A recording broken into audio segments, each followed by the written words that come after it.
It's Monday the 13th of May. I'm Nick Lote. A West Yorkshire man is at the Court of Appeal trying to change the law governing the right to die.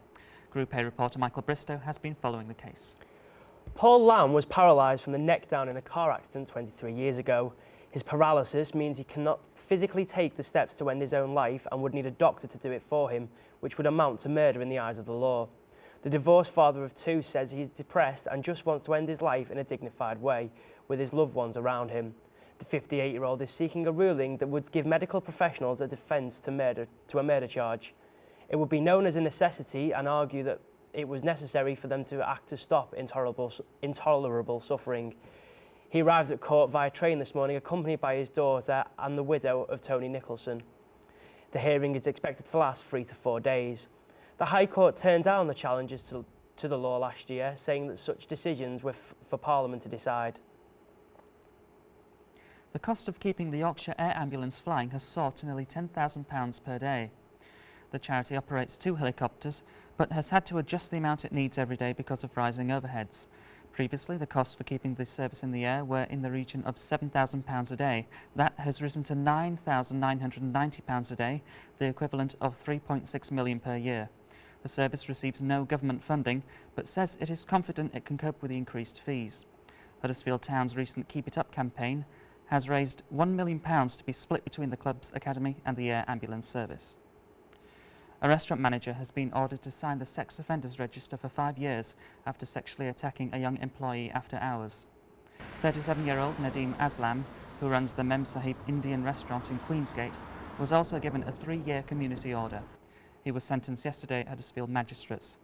The court heard how Aslam locked his victim, who cannot be named for legal reasons, inside the restaurant after diners and other staff had left.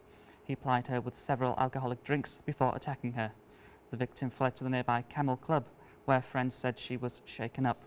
Aslam denied the charges but was found guilty. Greenhead College is celebrating after a record number of students were offered places at Oxford and Cambridge universities.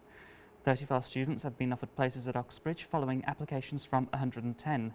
It beats last year's figure of 32 students. Over the last 5 years, Greenhead has received an impressive 147 offers from Oxbridge, reflecting the quality and standard of teaching at the college. Fewer operations tackling obesity are taking place in Kirklees than other parts of Yorkshire, it's emerged. Figures released for 2011-2012 reveal that there were 27 bariatric operations in the area, the second lowest per 100,000 of the Yorkshire population. The area with the highest level was Barnsley, while the East Riding was the lowest. Kirklees was also below the national average for weight-related hospital admissions. There were 1,320 admissions in the area, against 8,000 for Doncaster, almost 5 times the county average. And Huddersfield Giants are celebrating after a 24-8 win against Leeds Rhinos, bringing them one step closer towards Wembley. The 80-minute game in the Tetley's Challenge Cup 5th round saw various twists and turns, including centre Joe Wardle dismissed for punching the Rhinos' Carl Ablett. Despite being a man down, the Giants were already in the lead, by that point in the game 18-4. The Rhinos put up a more vigorous fight during the second half, but the Giants' defence remained solid, resulting in their spectacular win. For more news, visit our website at mhm.hud.ac.uk/broadcast/Group A.